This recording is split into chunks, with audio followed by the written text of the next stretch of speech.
regardless of what is going to happen to the film in the end, regardless of what kind of post effects are going to be applied to the film, what kind of visual effects, really the only thing I'm thinking about is whether it's a movie that I want to see or not. So my greatest care and concern is this going to be a good film? Previs to me is exactly like storyboards.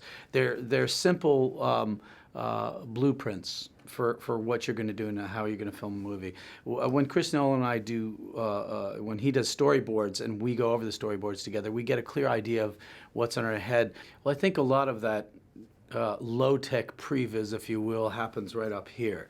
You know, when I'm reading the script, the first pass, it really is about story, but the second pass, it really is creating imagery up here, and then really that imagery changes and is, you know, is molded by what the director and the production designer are doing and where they're headed.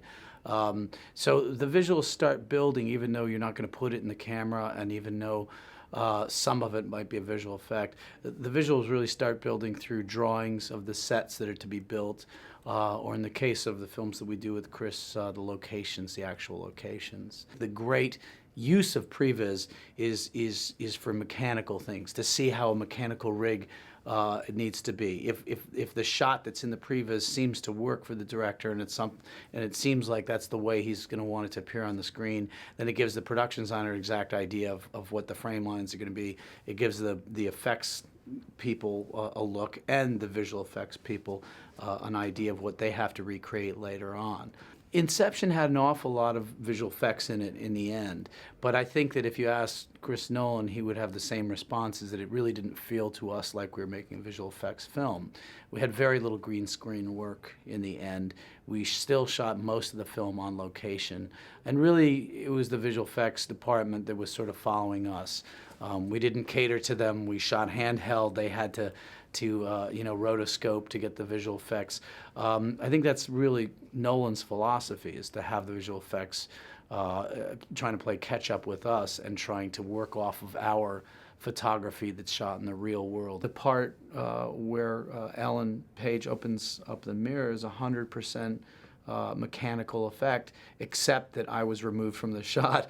You know, I have the camera on my shoulder filming the shot and standing right there in the mirror, and that's the only effect in that bit, was I was erased from the shot. And so that is an example of sort of a Chris Nolan visual effect. What a clever director and a smart visual effects supervisor will do is they'll consult with the director of photography in their post work to make sure that the work that they do gels with what the cinematographer has been doing throughout the film. We do have our little secrets. We do have our little paths that really nobody, including the director, knows how we get there. And so the visual effects people need to be let in on those secrets to be able to recreate that in what they do. No matter what, they're going to have to match what we've done, so it's important for them to pay close attention to what we're doing. So the process that I've had on the Nolan pictures is when they're in the process of visual effects months and months and months after principal photography of the film, the visual effects supervisor generally sends me TIFFs or JPEGs of what they have going on in the visual effects. I'll often take those stills, bring them into Photoshop, do some color work and some contrast work on them to get them where I think it's going to match the color timing that I'm planning on doing on the film, and then send it back to them. And then they work off of that. So we go back and forth with that process a little bit in post.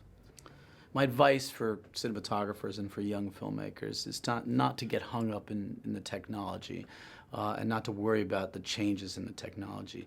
Think about the craft of storytelling. Think of the craft and the art of cinematography, of great composition, of beautiful lighting, of appropriate camera movement. That's what filmmaking is about. It's not about bit depth, and it's not about megapixels, and it's not even about, strips of film. It is really about the storytelling and putting it on the screen in an appropriate way. So that's what they need to continue focusing on. The next generation of filmmakers, what we're looking for are people to give us interesting stories, not people who can drive machines.